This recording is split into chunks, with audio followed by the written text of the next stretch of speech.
Oke,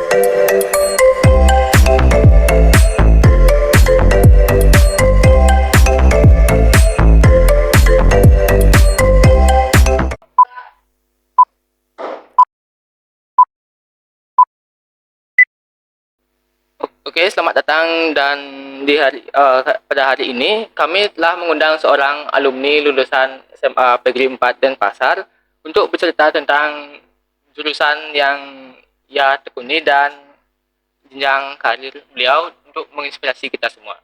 Eh, Beliau adalah Kak Chandra Dewi. Kak. Halo. Oke, Kak. Sebelum masuk ke topik utama nih Kak ya. Boleh nggak perkenalan diri intro dulu Kak? Oke. Jadi perkenalkan, nama aku Nurul Putri Chandra Dewi, biasa dipanggil Chandra atau Cancan. Aku sekarang lagi semester 7 di program studi fisioterapi Fakultas Kedokteran Universitas Udayana. Oke. Jadi Kak, kan pas Kakak sekolah di sini tuh pasti Kakak udah nyumbang berapa prestasi untuk sekolah gitu Kak. Boleh nggak Kak diceritain prestasinya tuh Kak? Kalau sejauh ini prestasiku, aku pernah waktu itu, kalau nggak salah lupa sih nama lombanya apa, tapi aku pernah lomba di mewakili PGRI 4 juara 1 tentang kayak artikel gitu. Terus juga pernah ikut olimpiade kimia beberapa kali di UNUD sama di Undiksa. Oh, lomba kimia nanti Kakak jurusannya IPA dong Kak? Iya, IPA. Tuh kalau boleh tahu tahun berapa tuh Kak lombanya tuh? Kalau nggak salah tahun 2019 sama 2018 kalau nggak salah. Oh, berarti itu belum belum COVID ya, belum COVID. Belum. Ya, oke. Itu kan pas gini Kakak tamatan 2020 kan ya Kak ya? Iya, 2020. Berarti 2019 Kakak udah kelas 3 apa kelas 2 juga? Kelas 2? Ya kalau nggak salah kelas 2. Kelas 2 ya? Iya. Iya. Oke. Kelas 2. Oke Kak. Kan gini sekarang hobi nih Kak. Nah, hobi kesukaannya Kakak. Apa misalnya kan pas kita lihat di IG medsos Kakak tuh suka traveling ke pantai gitu Kak ya?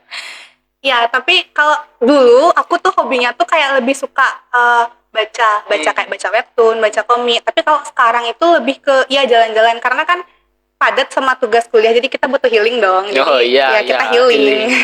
Oh padat banget kayak bilang tugas kuliah tuh emang banyak ya kayak. Karena kalau aku kan di kedokteran, jadi kan kita sistemnya pakai blog gitu loh, udah disusun kayak mata kuliahnya gitu. Nanti kita tuh nggak ada bolong-bolongnya kan. Kalau tahu sekarang kalau kuliah tuh kadang cuma Senin atau nggak Rabu. Tapi kalau aku di kedokteran, aku kuliahnya dari Senin, Selasa, Rabu, Kamis, Jumat. Jadi padat dari jam 8 sampai jam 4 kayak gitu terus. Oh kayak sekolah ya artinya, sekolah SMA gitu. Iya, kayak sekolah. Oke, kan pas liburan tuh ada nggak sih Kak liburan yang paling berkesan tuh modelnya yang asik banget liburannya?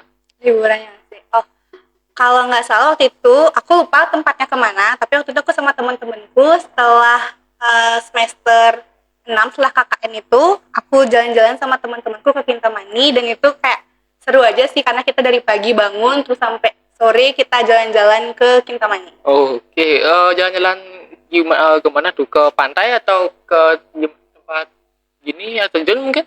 Nggak, kayak ke cuman makan terus dia lihat sunrise. Oh, lihat sunrise. Iya. Oke. Wah, kalau kita nih Kak ya kok pas masih gini umur segini nih kalau liburan ke Kintamani itu kayaknya nggak kepikiran ya kayak jauh soalnya.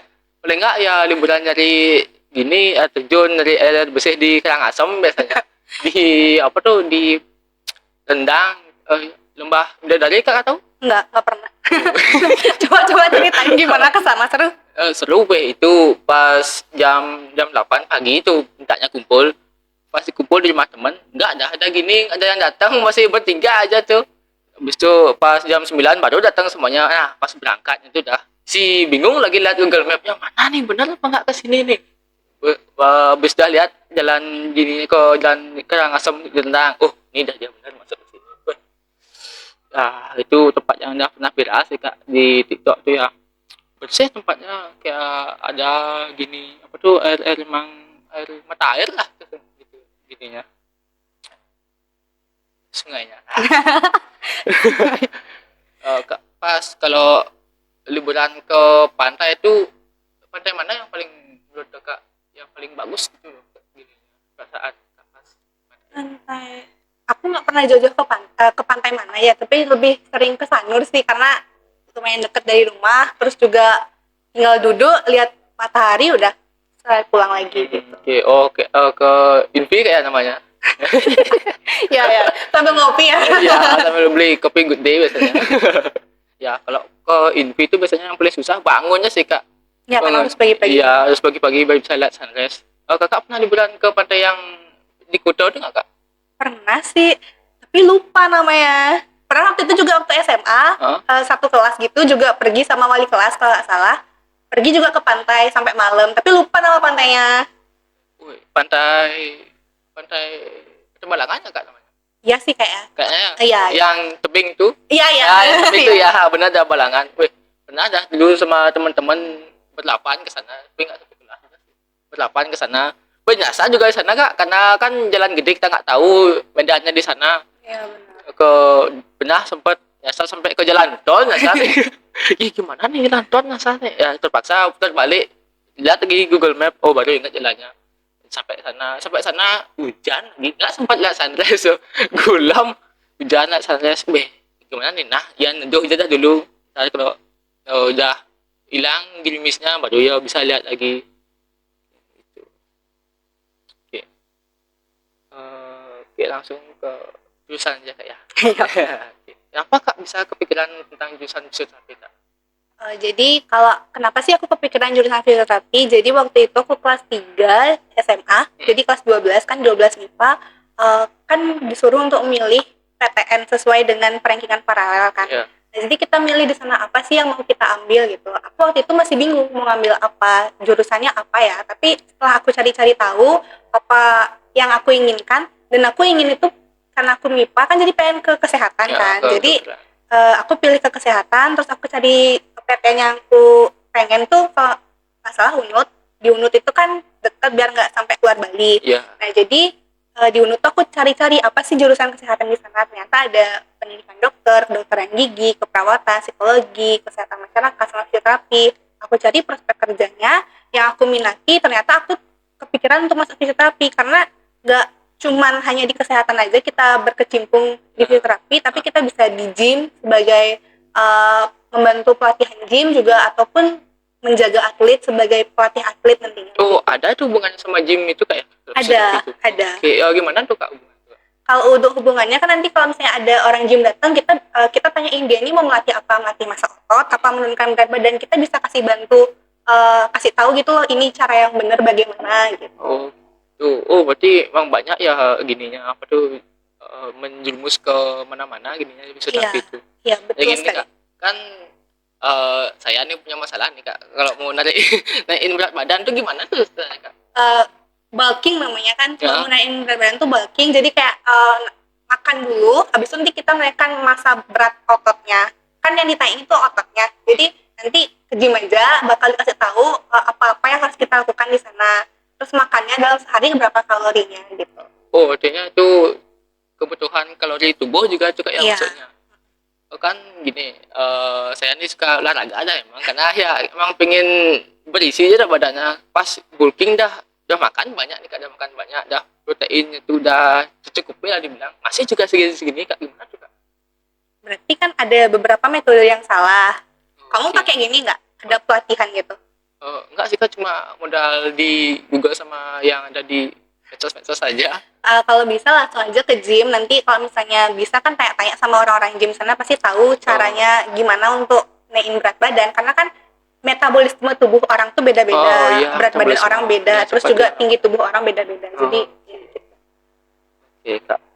Pas ya karena kan Bu gurunya juga dulu pernah cerita karena Kak kelasnya, wih banyak Kak kelasnya yang bingung sebenarnya pilih jurusan apa gitu. Kan gini katanya ada yang masuk polisi, ada yang gini. Bingung Kak kelas ini mau masuk kemana. Dan pas saya dengar cerita Kakak nih ya masuk jurusan fisioterapi, karena kan pas di kuliah di UNUD, kenapa Kak bisa dapat di UNUD Kak? Kenapa? Apa karena NEM apa karena prestasi beasiswa gitu? Kalau nggak salah aku masuk itu lewat SNMPTN. Dulu tuh namanya SNMPTN, sekarang apa ya? SNM ya? Eh, SNB SNMPTN Oh, kayak SNMPTN. ya. Dulu namanya SNMPTN. Jadi nanti kan dari MIPA di sini, MIPA IPA tuh di sini nanti kan bakal diurutin ranking paralelnya. Ya. Nanti kita lihat kita masuk apa enggak masuk 50 besarnya kalau nggak salah waktu itu. Jadi kita lihat nanti kita pilih jurusan mana yang kita pengen sama apa namanya universitas yang kita Oh, pengen. ranking paralel. Paralel. Ya, di Iya. yang di sekolah, yang di umum apa di Yang di umum. Oh, yang di umum. Oh, Jadi oke. kita masuk sana. Tapi ada juga yang kita udah masuk, kita udah daftar nih di universitas yang kita inginkan, tapi kadang kita nggak masuk karena nilai rata-rata kita itu nggak mencukupi. Jadi sebelum kita masuk ke PTN yang kita pengen tuh kita lihat juga berapa sih nilai rata-rata dari Oh. setiap universitas. Oh, ada gini ketentuan nilai itu Ada. ada Kak. Oh, berarti Kak pintar dan nih Kak. Ya, Iya, karena juga. udah dapat di sekolah UNUD tuh kan di UNUD di Jembrana tuh apa di Jimbaran? Jimbaran. Jimbarannya. Ya, di Jimbaran. Berarti rumah Kakak dekat Jimbaran apa kos di sana Kak? Enggak, jadi aku tinggalnya di Citarum di Denpasar. Oh, Jadi di Denpasar. 30 menit bolak-balik. Bolak-balik. Iya. Wih, jauh juga ya. Lumayan itu gini buat bensinnya tuh. Ya sih agak susah, tapi kalau udah sekarang sih udah terbiasa, jadi biasa aja jalan. Biasa aja. Oke Kak, kan selain kegiatan Kakak di universitas nih Kak ya, ada nggak kegiatan lain yang misalnya Kakak lakuin selain di jurusan Kakak? Di Ya. jurusan.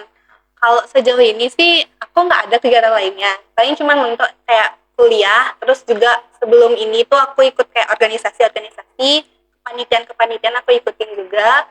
Jadi itu kesibukanku selama kuliah beberapa tahun belakang. Oke, kan pas sempat nih pas dapat Kakak pas mengundang Kakak ke sini, coba dah lihat dikit IG-nya tuh kan Kakak kan pernah tuh KKN ya, kalau nggak salah KKN ke Tabanan kayak. Iya, Ya, ke Tabanan. Itu emang program kerja dari universitas Kakak apa gimana? Jadi kan awalnya tuh KKN itu kan kita bisa milih mau ke desa mana. Jadi aku milih ke desa Bongan, dapetnya di Bongan juga. Terus nanti kita kayak observasi ke desanya itu, apa sih kekurangan dari desanya itu, apa sih yang kita bisa bantu. Nanti setelah observasi bersama teman-teman, nanti kita cari tahu kita buat program kerja seperti apa gitu, sesuai tema yang kita emban, kita yang bawa gitu. Nanti setelah itu ada per bidangnya, kita buat program kerja sesuai bidang masing-masing yang membantu desa tersebut. Oh, bidang apa? Kalau aku termasuk bidang kesehatan. Oh, bidang kesehatan ya. Kan di KKN itu kan pasti lama tuh kayak berapa minggu KKN itu? 1 bulan 1 minggu. 1 bulan 1 minggu. Iya, 1 bulan 1 minggu. Lumayan namanya. Apa emang ada jangka waktu tertentu Kak buat KKN itu? Kalau sejauh ini aku selama KKN dari tahun ke tahun tuh emang selalu 1 bulan 1 minggu diem di tempat KKN, nggak boleh balik ke rumah masing-masing. Jadi kita diem di sana, bantu kepala desa, bantu masyarakat gitu. Oh, disediain tempat buat istirahat sana? Disediain. Mau disediain? Disediain. Oh, emang gitu ya. Berarti setiap naik semester emang ada KKN itu Kak? Jadi KKN itu di setiap semester 6. Setiap semester 6? Ya, semester 6 KKN. Oh. Tapi kalau misalnya seandainya tahun ini nggak ikut KKN, bisa tahun depannya ada program KKN lain yang membantu mahasiswa. Oke. Itu berarti program dari jurusan Kakak itu ya? Dari universitas. Oh, Iya. iya. Oke Kak, kan sebelum gini, apa tuh namanya, Kakak ke jurusan fisioterapi itu, emang Kakak ada dorongan dari orang tua buat masuk ke sana Kak?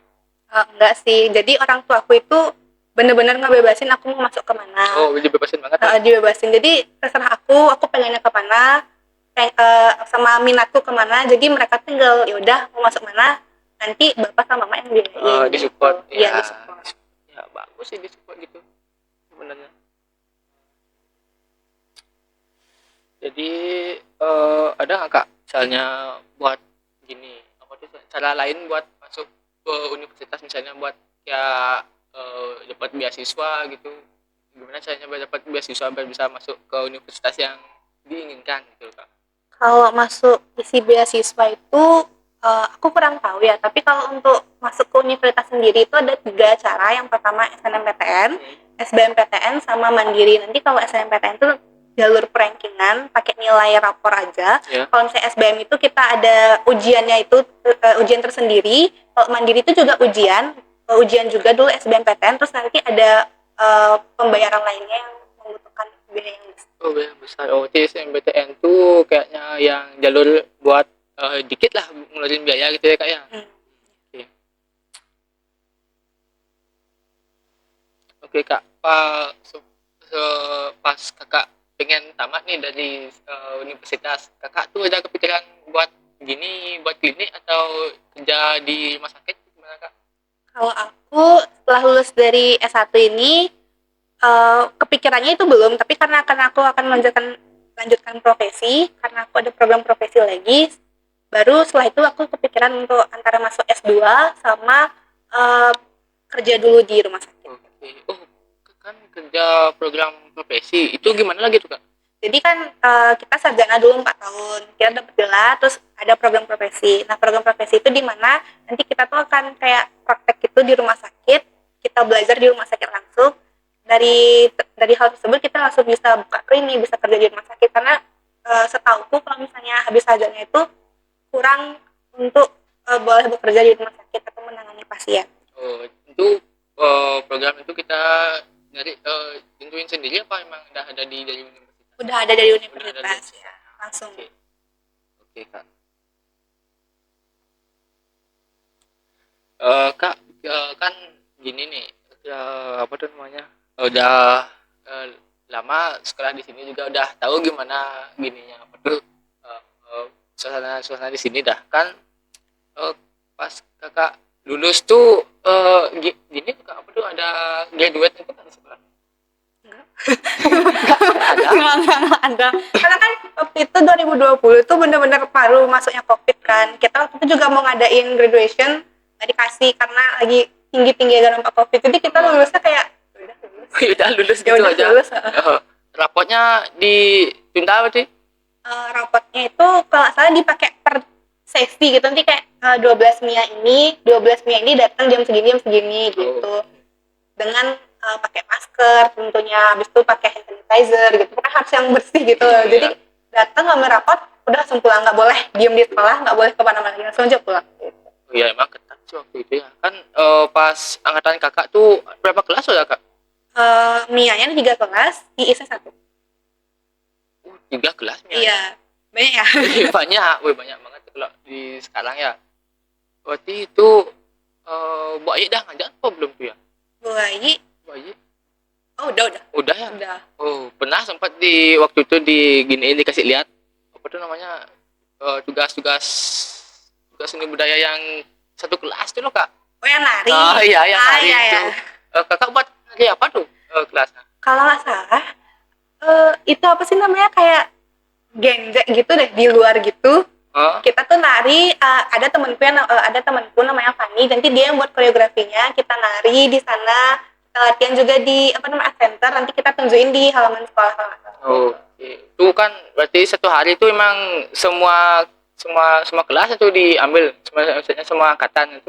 Beda Oh, sih. beda. Hari. Oke. Weh, waktu itu pernah juga kak disuruh bikin satu kelas. Emang nggak gampang emang bikin satu ya gini itu apa tuh namanya suruh ngurusin satu kelas tuh susah banget. Karena beda pemikiran. Ya, beda pemikiran gitu sama gini nyewa alat properti juga ya seadanya. Ya pakai waktu itu.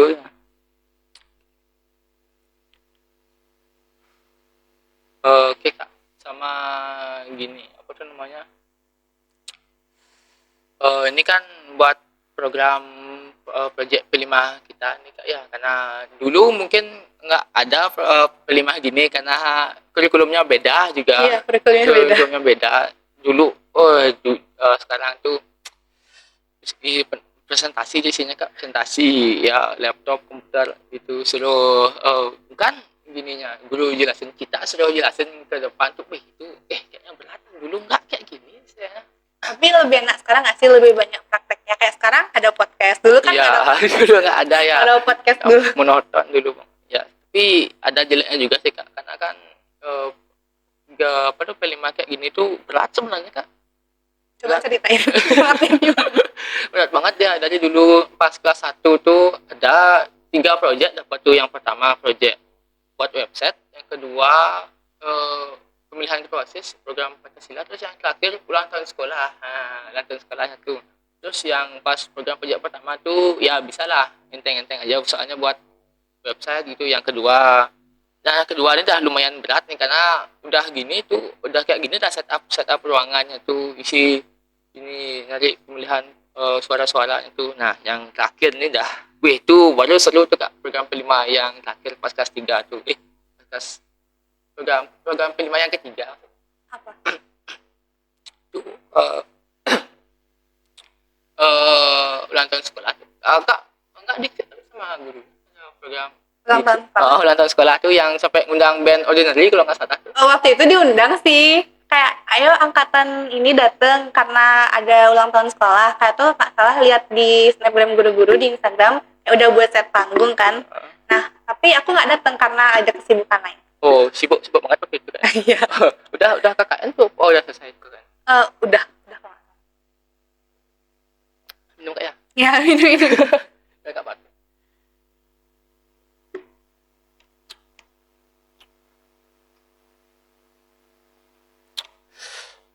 Oh, oke kak. Udah lega kayaknya. Kakak nggak minum kak? Nggak dulu nggak pengen nanti deh. Iya gini kak. Kan pas udah selesai project itu sekarang pas kelas 2 tuh katanya dijanjiin nggak ada project. Nggak ada project dah. Oh kelas 2 nggak ada, udah kelas 1 aja. Ternyata pas kelas 2 baru sekitar 2 minggu lalu kasih tahu kelas 2 nih ada project. Wih lagi dah mumet dah kayak ini projectnya. Ya ternyata pas dikasih tahu, bener proyeknya bikin bikin video. Nah videonya kan dikirain lah bikin video-video kayak wawancari narasumber, narik sendiri narasumbernya keluar, ternyata enggak gitu. Disediain modelnya udah ada lah narasumbernya tuh, jadinya dia cuma disuruh buat undang kakaknya ini untuk presentasi. Dah kebetulan kita kan direkomendasiin dapat kakak gitu di sini ya untuk cerita jurusan fisioterapi itu. Jadi kak pas masuk jurusan fisioterapi kan emang banyak yang belum tahu jurusan fisioterapi itu kak. Boleh dijelasin kak jurusan fisioterapi itu kayak gimana? Jadi jurusan fisioterapi itu bidang kesehatan, bagaimana cara kita memelihara fungsi gerak tubuh akibat karena sakit, patah tulang, stroke, ataupun juga karena penuaan. Jadi nanti kita di sana itu membantu pasien untuk memelihara tubuhnya gitu. Bagaimana cara kita menyembuhkan dia dari nyeri ataupun membantu dia, misalnya dia stroke kan, jadi kita harus bantu bagaimana cara biar nggak ada timbul komplikasi-komplikasi lainnya. Biar nggak makin parah gitu ya kak. Iya. Ya? Kan pernah juga baca di Google kak. Jadi fisioterapi itu pengobatan setelah pernah cedera kalau nggak salah juga ya. Benar juga? Iya benar. Kadang kita bisa ngasih pra cedera atau post dari cederanya tersebut gitu. Kalau misalnya kan atlet nih lagi latihan tanding, kita bisa kasih dia tuh kayak aktivitas dulu, kayak ini harus aktivitas dulu biar nanti nggak cedera di lapangan gitu. Setelah misalnya seandainya dia cedera di lapangan, kita bisa kasih perawatan pertama. Kalau misalnya seandainya dia nggak parah gitu kan, misalnya dia lagi cedera, kita bisa kasih es batu ataupun kasih kompres gitu. Ya. Setelah itu baru kita bisa kasih tahu dia bisa tanding apa enggak lagi. Kalau misalnya dia nggak bisa tanding, ya udah kita kasih istirahat dulu. Oke gitu ya, emang gini ya, dikit yang tahu kita jurusan fisioterapi itu emang ya jurusannya susah juga sedikit ada tuh ya, benar gak? Ya sih, setauku cuma ada 5 apa 6 univ yang ada di Indonesia sih untuk ada program studi fisioterapi. Oke. Kan pas masuk jurusan fisioterapi kan pasti dah di universitasnya tuh kak dah kebayang nggak gimana jurusan fisioterapinya sebelum masuk ke universitas? Belum dari SMA ke kuliah. Iya. Kalau aku dulu tuh nggak kebayang sih. Yang penting aku sesuai sama minatku, aku tahu kayak prospek kerjanya fisioterapi di mana. Sama aku waktu itu lagi cari-cari tahu kayak misalnya apa sih pembelajaran yang diajarkan oleh dosen di fisioterapi gitu. Oh ternyata tentang anatomi, ternyata tentang biologi gitu kan. Aku waktu SMA juga dapat biologi, jadi kayak masih relate nih sama. Masih bisa. Iya, jadi aku masuk ke sana, ternyata pas masuk kuliah awal-awal masih bisa diikuti, lambat laun ya lumayan berat, tapi seneng juga sih karena kan kesukaan juga ya. Oh, jadi pas kakak kecil tuh emang ada kakak kecil di pas SMP, SD, SMA tuh ada nggak kak selain kakak pengen masuk jurusan fisioterapi atau cita-cita jadi fisioterapi gitu kak? Ada nggak cita-cita lain gitu? Enggak sih, tapi aku dari kecil pengen jadi dokter. Oh, jadi dokter. Jadi dokter. Tapi nggak kesampaian kan, jadi ya udahlah cari yang sesuai sama minat sama prospek kerja ke Ya, depannya. karena dokter tuh ya berat juga Kak ya. Emang nggak gampang buat jadi gitu, sekolah dokter tuh. Ya karena selain biaya juga belajarnya juga lumayan lama Ya karena harus susah memang. ya ada sarjana, profesi, internship, habis itu hal lainnya gitu. Oh, berarti nggak langsung jadi dokter gitu Kak ya? Karena kan udah sih di dokter setelah profesi di dokter, tapi harus mengambil pembelajaran lainnya agar bisa lebih bagus ke depannya. Karena kan kalau kesehatan tuh semakin tahun-tahun ke depannya tuh kan bakal ada timbul-timbul variasi sakit baru gitu kan. Oh Jadi kita ya harus harus belajar. belajar ya, Iya. belajar penyakitnya tuh ya. Oke. Jadi ya emang jurusan dokter itu emang penting kayak buat gini sekarang nih, apalagi ada penyakit baru yang di India itu kalau nggak salah, penyakit yang infeksi babi itu kalau nggak salah sih kayak. Iya. Iya sih, tapi kan nanti pasti ada vaksinnya tersendiri untuk itu dari pihak eh, unit kedokterannya bakal buat vaksinnya itu. Kalau Oke. misalnya nggak ada, mungkin kayak sekarang corona lagi beberapa tahun baru ada vaksinnya. Ya semoga nggak kejadian lagi ya. Iya, semoga. Gila, ya, gila banget tuh. Kak kan pas kakak KKN ada nggak Kak, pengalaman yang menarik itu buat pas kakak KKN? Oh, waktu aku KKN. Ya, Kan jadi aku KKN itu 1 bulan 1 minggu kan tadi. Nah, di KKN itu kita bisa kayak berbaur di masyarakat, bisa apa namanya, bisa membantu masyarakat. Selain kita di sana bertemu dengan teman-teman, kita bisa selain bisa bertemu dengan teman-teman, kita berbaur sama masyarakat, kita juga bisa membantu kayak langsung terjun gitu ke masyarakatnya. Kan nanti kita dapat kayak project kakak dampingan. Jadi nanti kita akan mendampingi kakak dampingan tersebut selama 1 bulan 40 hari. Kayak misalnya kita membantu dia kerjanya apa, petani misalnya, kita bantu dia nanam padi ataupun nyambut padi gitu, ataupun membantu pekerjaan dia di rumah gitu. Selain itu kita juga dapat inspirasi dari masyarakat di Masyarakat sana. sana, ya. Pas gini, pas KKN kan pernah tak lihat sorotannya tuh ada ke SD itu kakak ngajar di situ Kak?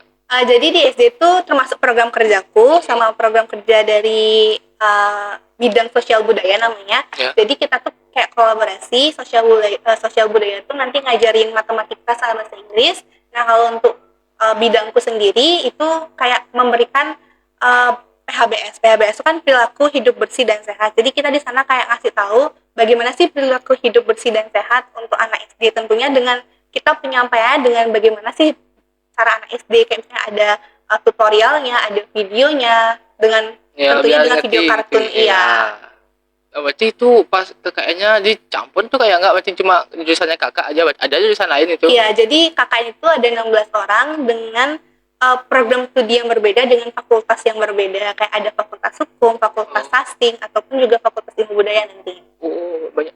Di programnya sama aja Kak, kayak gitu juga misalnya kayak membantu masyarakat gitu buat edukasi gitu. Iya, sesuai dengan program studi yang kita emban, sesuai dengan permasalahan dari masyarakat. Jadi kita buat program tersebut.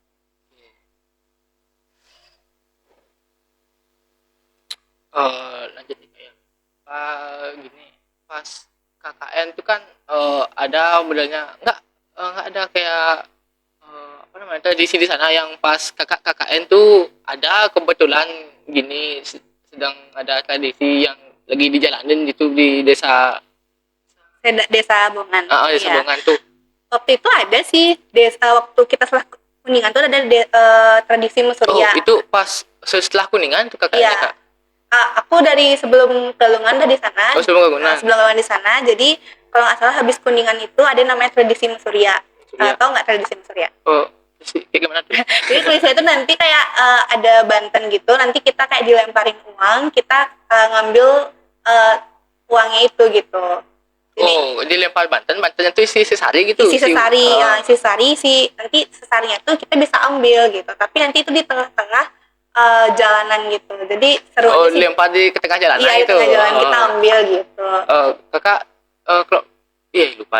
Kakak kalau berasal dari desa mana Kak? Desa Bongan, Kecamatan Tabanan, Kabupaten Dangkan. Enggak gininya. asal kakak. Oh, asalku, Iya. asalku dari Singaraja, Desa Bondalem, Kecamatan Tejakula. Oh, di situ ada nggak Kak, tradisi yang juga hampir sama lah modelnya kayak tradisi yang unik, emang udah ada dari dulu gitu dari nenek moyang di sana. Ada sih, tapi aku selalu lupa namanya kalau ditanya kayak gini ya. Tapi nanti itu setiap tahunnya ada tradisi yang kita kayak jalan dari Pura Desa ke Pura Puncak Batu namanya, jalan kaki itu sekitar beberapa kilometer. Nanti bawa sesunan juga. Oh, profesional. Terus nanti kayak ambil mata airnya, nanti kita muter lagi selama 3 kali kalau nggak salah. Oke. Kayak Kak, lumayan jauh sih, sekitar berpuluh-puluh kilometer gitu. tapi kan ya emang harus dilestarikan tuh ya Iya. tradisi di sana tuh emang. Ya Kak, karena udah terbatas waktu juga Kak ya. Iya. Ya udah mau. Oh, ya entar.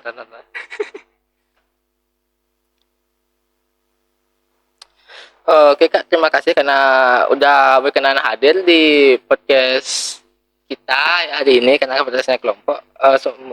Boleh nggak Kak kasih inspirasi buat siswa-siswi di sekolah Kakak? Oh, kayak kesan-pesan gitu Ya, ya. kesan-kesan. Jadi kesan-pesannya ya semangat aja belajarnya. Kalau misalnya seandainya nanti mau kuliah ataupun mau kerja, cari dulu dari sekarang. Kalau misalnya mau masuk PTN negeri, cari dulu sesuai jurusan minat Ya, bakat. seminar Terus biar juga nggak pusing. iya, terus juga sesuai cari prospek kerjanya.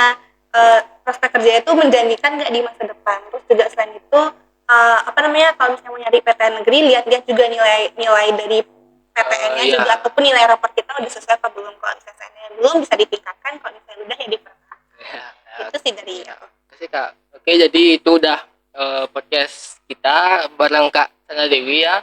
Kita tutup podcast hari ini. Sukses semua.